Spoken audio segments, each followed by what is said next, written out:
Hello everybody and welcome. In this video I will show you how to customize gestures on your headphones Xiaomi Buds 5. You have to start by open Xiaomi application, then scroll down a little bit and click on gestures. Now let's start with one press. For the left one I prefer to leave a play pause, and for the right one, let's click it, I prefer to take a photo.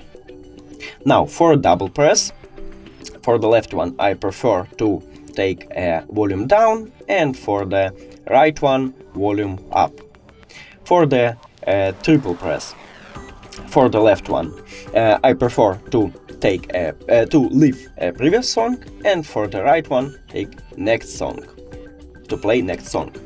And for a press and hold, for the left one I prefer to take a voice assistant, and for the right one let's take noise cancelling.